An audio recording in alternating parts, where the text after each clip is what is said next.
करा या मागणीसाठी बच्चू कडू यांच्या नेतृत्वात राज्यभर आज चक्काजाम आंदोलनाची हाक देण्यात आलेली आहे। शेतकरी, दिव्यांग, मेंढपाळ, मच्छीमार चक्काजाम आंदोलनात सहभागी होतील।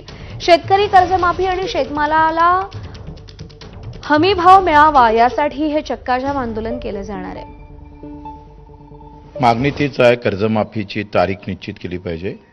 तुमच्या शेतमजुरांचा अजूनही वित्त मंडळ आणि अपघात विमा लागू केला पाहिजे।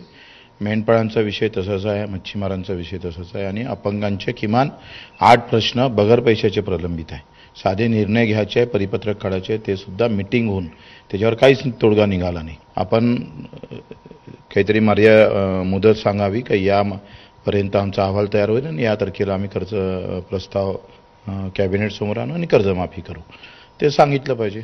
दरम्यान शेतकऱ्यांचा सातबारा कोरा करा या मागणीसाठी आज प्रहार जनशक्ती पक्षाच्या कार्यकर्त्यांनी राज्यभर चक्काजाम आंदोलनाची हाक दिली आहे। नागपूर जिल्ह्यातील गोंडखैरी इथं प्रहारच्या वतीनं चक्काजाम आंदोलन केलं जाणार होतं, मात्र त्यापूर्वीच पोलिसांनी कार्यकर्त्यांची धरपकड सुरू केली आहे। काल रात्री उशिरा नागपूर जिल्ह्यातील प्रहारचे पदाधिकारी रजनीकांत आतकरी यांच्यासह प्रहारच्या कार्यकर्त्यांना पोलिसांनी ताब्यात घेतलंय। यावेळी प्रहारच्या कार्यकर्त्यांनी थेट बच्चू कडूंना फोन लावून पोलिसांच्या कारवाईची माहिती दिली।